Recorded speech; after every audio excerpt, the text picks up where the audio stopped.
తగలబెట్టండి sir Niranjan గారు. కొన్ని first look పోస్టర్లు చూడగానే వారే వాహ్ అనిపించేలా ఉంటాయి. డిజైన్ నచ్చడంతో పాటు అందులో హీరో లుక్ అందరినీ ఆకట్టుకుంటుంది. ఇది కదరా మనకు కావాల్సిన అసలైన ఎమోషన్ అని హై ఫీల్ వచ్చేలా ఆ పోస్టర్లు మెప్పిస్తాయి. కానీ కొన్ని పోస్టర్లు మాత్రం డిసప్పాయింట్ చేస్తాయి. అభిమానుల టేస్టులకు భిన్నంగా చాలా చప్పగా ఉంటాయి. చూడగానే ఏందిరా ఇది మరీ ఇలా ఉందేంటి అని అసంతృప్తి వ్యక్తపరచాల్సిన పరిస్థితి వస్తుంది. అసలు కంటెంట్కి కటౌట్కి సంబంధం లేని పోస్టర్లను మూవీ మేకర్స్ అప్పుడప్పుడు విడుదల చేస్తుంటారు.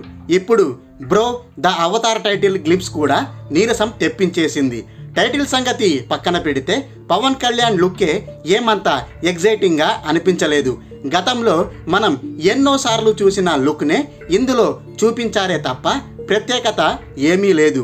ఒకప్పుడు జల్సాలో ఆ తర్వాత పంజాలో ఇదే స్టిల్ ఇచ్చాడు పవన్ కళ్యాణ్. దాన్నే మళ్ళీ రిపీట్ చేసి ఈ మోషన్ పోస్టర్లో చూపించేశారంతే. నిజానికి పవన్ కళ్యాణ్ ఇందులో దేవుడి పాత్ర పోషిస్తున్నాడు. సో ఆ పాత్రకి తగినట్టు కొంచెం డివోషనల్ టచ్తో ఏదైనా ట్రెండీ లుక్ని మేకర్స్ రిలీజ్ చేస్తారేమోనని సినీ ప్రియులు అంచనా వేశారు. పైగా ఈ పోస్టర్ని రిలీజ్ చేయడానికి ముందు స్వయంగా యూనిట్ సభ్యులే చాలా బిల్డప్ కూడా ఇచ్చారు.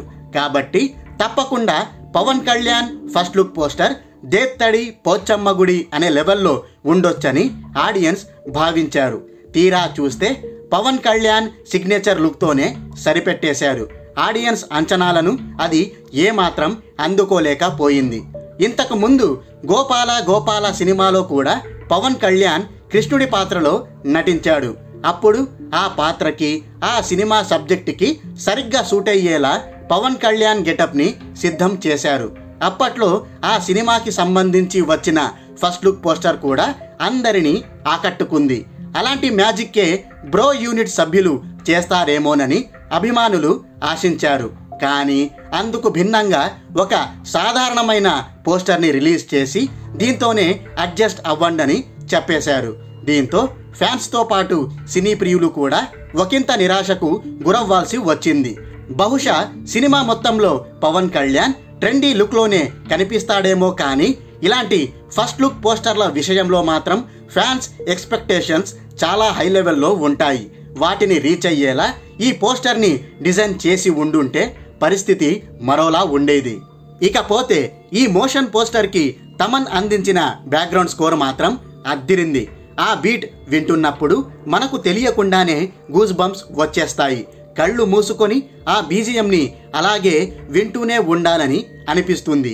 కాపీ ట్యూన్స్కి తమన్ కేర్ ఆఫ్ అడ్రస్ కాబట్టి ఈ మోషన్ పోస్టర్కి ఎలాంటి ట్యూన్ ఇస్తాడా అని మొదట్లో అందరూ కంగారు పడిపోయారు. కానీ మనోడు అంచనాలకు మించే మంచి బీజిఎం అందించి అదరహో అనిపించాడు.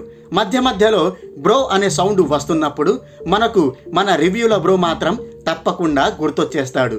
ఇక బ్రో టైటిల్లో ఓ అక్షరంలో టైమర్ని ప్రత్యేకంగా చూపించడాన్ని చూస్తుంటే దాని వెనుక ఏదో పెద్ద కథే ఉన్నట్టు తెలుస్తోంది.